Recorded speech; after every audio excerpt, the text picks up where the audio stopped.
When the Ottomans took over North Africa and parts of the Middle East, and of course they took over parts of Europe, they had something different going on than most of the other people around. For example, the people in the Swahili coast who were never taken over by the Ottomans, the people in West Africa who were never taken over by the Ottomans, and the people in Morocco who only had a little bit of a strong influence of Ottoman rule. These people all had claim to being descendant to the Prophet Muhammad. And they made this story clear. Now, this is not about whether or not it's true that they were descended from Muhammad. It's more about the fact that they made the claim and they wanted to have some legitimacy as Muslims. Although Islam was the religion of the Ottoman Empire, it still did not stop them from looking down at the people who originated Islam. For example, if we look at a specific word, Arab, the word Arab in the Ottoman language or Turkish language means black. And in the same way that this word means black for the Moors. So, who exactly were these people that were called Arab? Well, it was the Arabs, except that it was also used for Negroes. So, anybody who was Negro or who was an Arab would be called Arab. Well, this is kind of confusing because it shows us exactly why sometimes race is considered something artificial or made up. So they would call people who are black Arab, and then in some instances they would use the word Zinj, adopted from the Arab word Zanj. But this word was not as common back in the day as the word Arab because they just saw the whole group of Muslims outside of themselves as Arabs. As if there's need for confusion, they use this word Arab, which means Arab, to mainly talk about people who are of black descent. This word, by the way, is still used to this day, and in some cases it's used, well, I don't know how commonly it is, but there's a lot of news articles that say this word has been used offensively to mean a black person. So an Arab, especially someone who is considered a foreigner of Turkey. So as we can read, the Arabs as blacks. As mentioned earlier, the word Arab in Ottoman and modern Turkish also denotes a black person. Lakim Booker Okyar likens the Turkish usage of Arab to Shakespeare's figure of the Moor and explains that it referred to a indistinct group of southern Muslims from the Middle East and Africa, inhabitants of early modern Ottoman metropolis encountered black men and women as slaves whom they thought of as inferior to European or Caucasian slaves. Accordingly, the term Arab was not a neutral ethnonym, it was a trope and a racist epithet with negative connotations. James Redhouse's Turkish English dictionary proposes the transliteration Negro, which, especially at the time of the dictionary's compilation in the early 19th century, did not necessarily convey the harshness. The term Arab could have, in some context, English translations from the gamut of anti black racial slur are therefore equally conceivable. I think it's important to continue reading. The incorporation of the word Arab as denoting a black person into encyclopedia works of the late Ottoman era is a direct consequence of the trend for Turkification discussed above. In other words, only due to the growing attention to the distinct meaning that some words had acquired in Ottoman Turkish as opposed to their usage in formal Arabic or Persian did authors of the late Ottoman encyclopedic literature consider it a necessary to point to the meaning black for the word Arab. Emmett Veffik's two editions of Osmani were most instructive here. The 1876 edition exclusively deals with the specifically Ottoman Turkish usage of the words, irrespective of the origins. Consulting the Lemma Arab, one finds its definition as a black person, Zenchi, albeit with the author's educatory note that this usage was wrong and only a black Arab really denotes Zenchi. The second edition of the lexicon, published 13 years later, is subdivided into one section listing words in their specific Ottoman Turkish usage and another section presenting words according to their formal usage. Both sections contain an entry entitled Arab, with the Turkish one stating means a black person, Senchi, in Turkish, and the formal section presenting the Arabo Islamic ethnohistory of the Arabs as illustrated earlier. Now, as mentioned before, the Ottomans did not really have any ground inside of what people call sub Saharan Africa because they were mainly focused on their close neighbors and conquering them. And they did this spectacularly. After conquering their close neighbors for upwards of 300 years, they made no effort or no successful efforts to come anywhere near the Swahili coast. And one of these reasons was because operating in those regions were also the Portuguese and other European powers. Now, you can see here what is already happening, which is the Turks are starting to consider themselves European more than they considering themselves part of the Islamic world.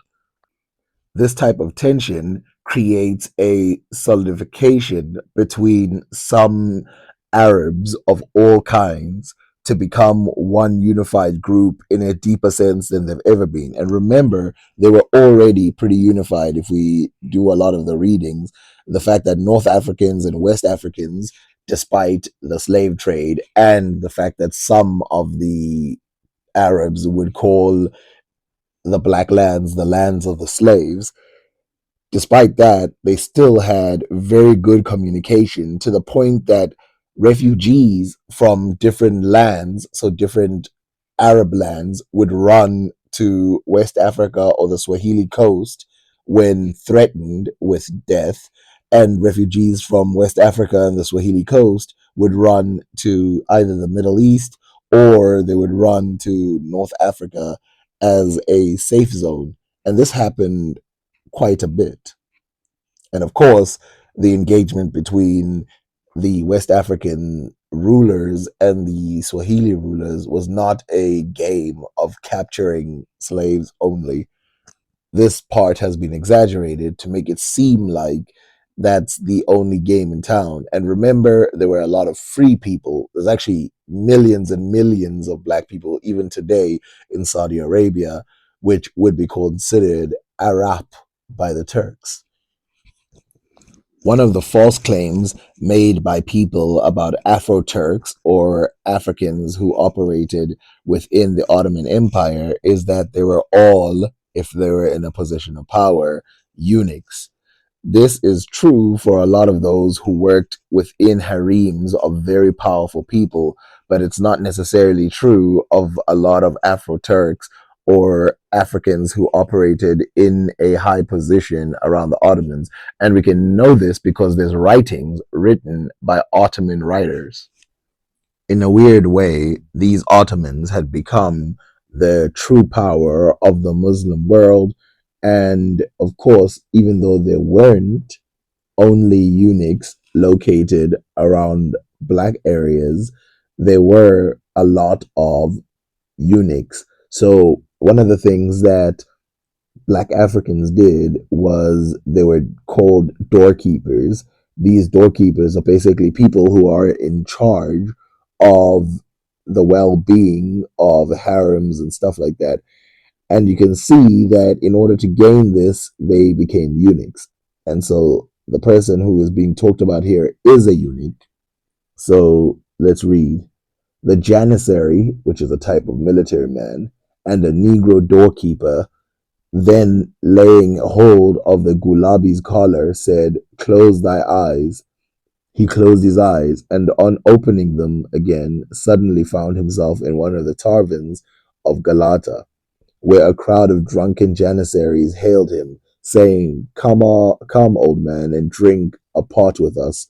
Gulabi, who had fasted 3 days and supposed these Janissaries to be of the same kind as that who had been his guide, removed his hunger by partaking of the food prepared in the tavern.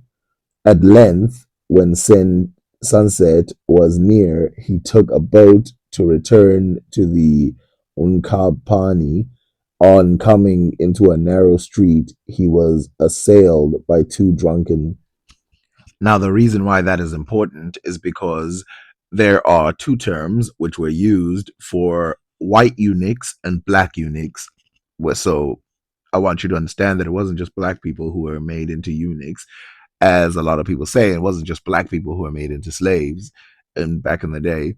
But you can see here that chiefly black people would be made chief of the girls, while white eunuchs would be made lord of the door. But in the one we read, the black eunuch, who possibly was a eunuch, the black eunuch was lord of the door rather than chief of the girls, something that is not common but did happen.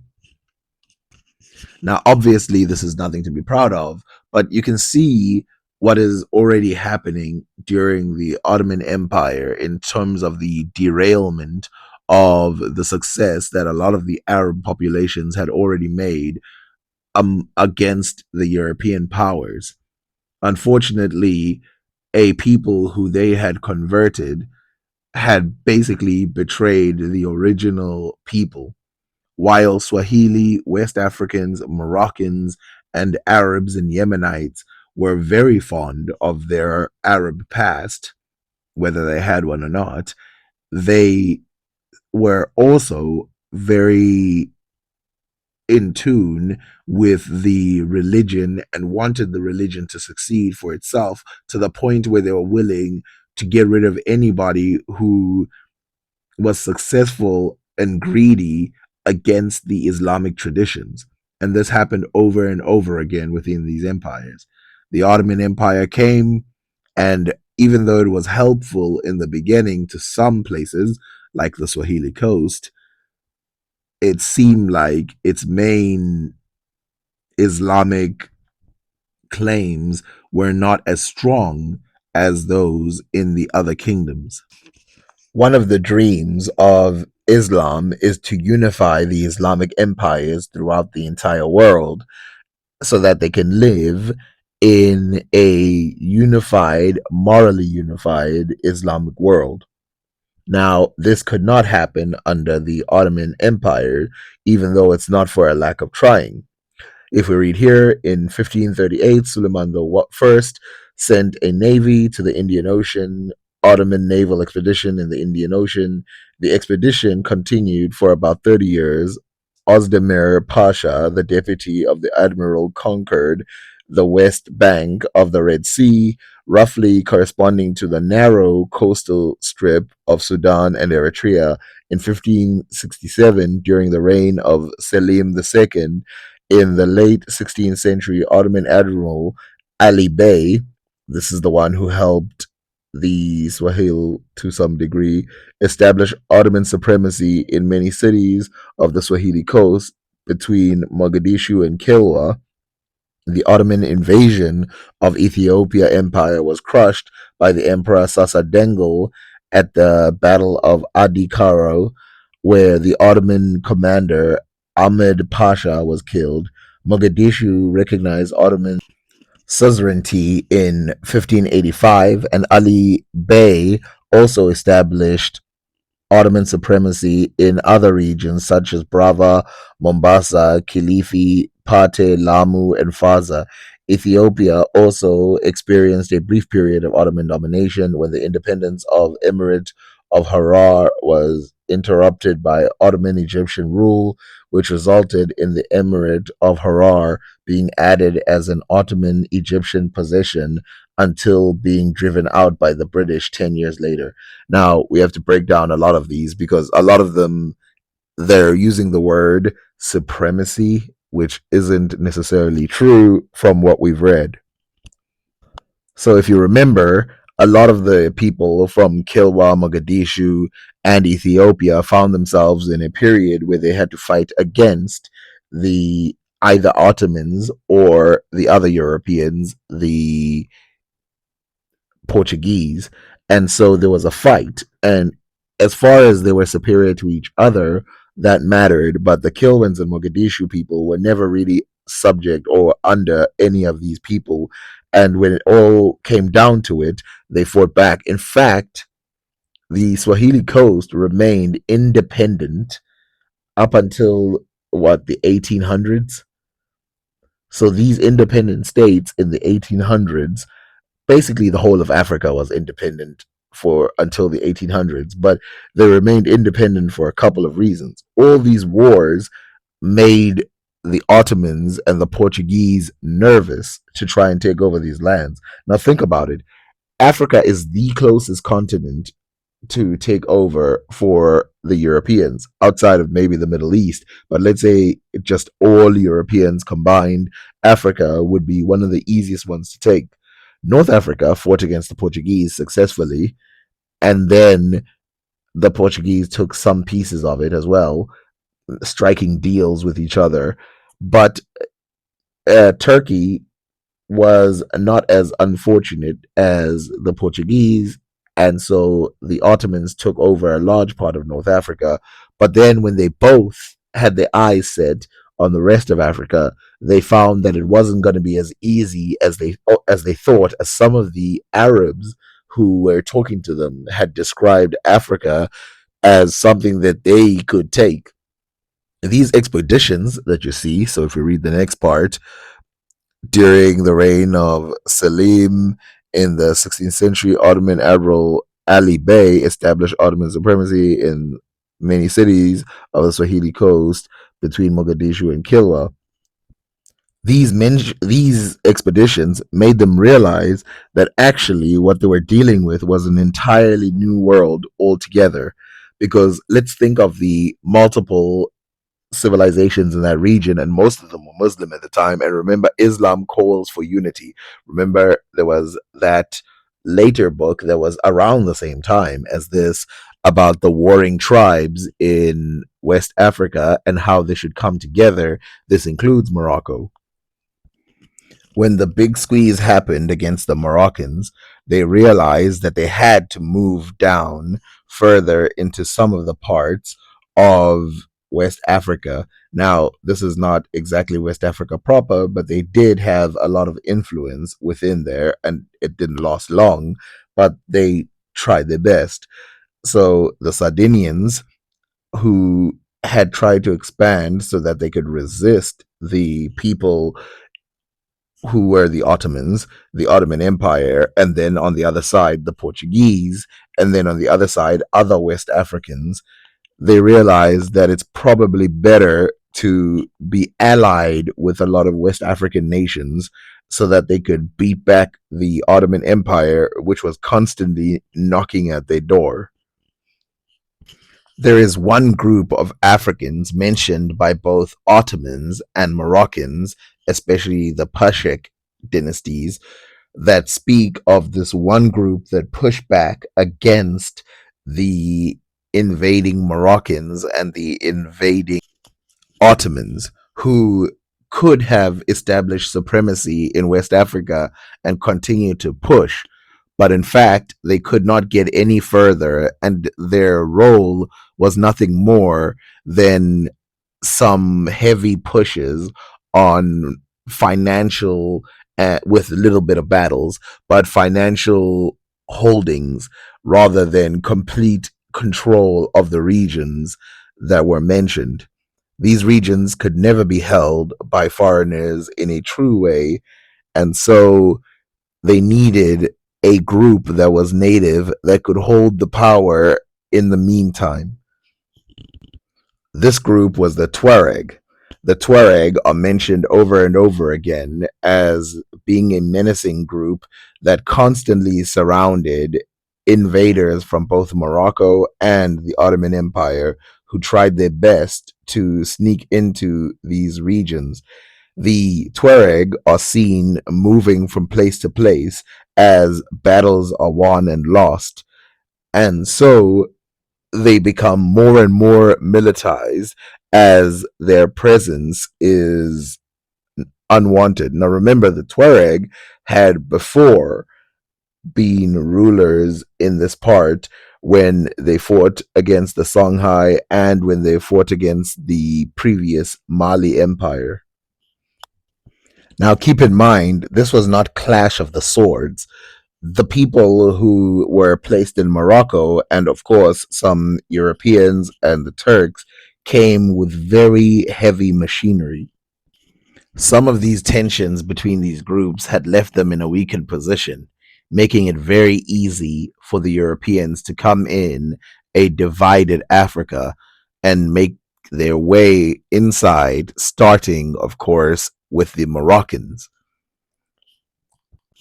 Had the message been heeded from Timbuktu in the 1500s that they should unite and instead of fighting against each other, they would eventually lose their own territories. Because today, let's think about Africa. When you think about Africa, for the most part, you think about Christianity, which is a dominating religion in the continent.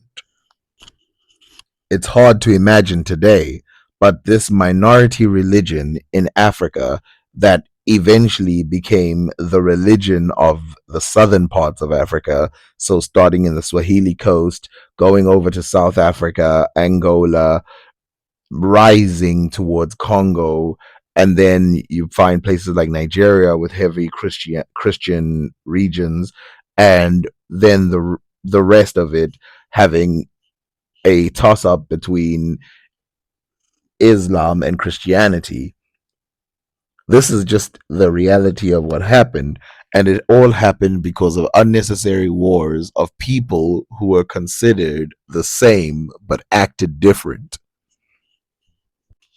This is one of the stresses of mine for today, one of the lessons that I think we should learn as Africans, which is if you have a common enemy, do not act as a divided force. That's why we cannot afford to play games of people who want to divide us and say Ethiopians are not part of the group, Nilotics are different, Khoisan are different, or anybody. Otherwise, we shall be conquered once again, mentally, if not physically. Thank you for watching.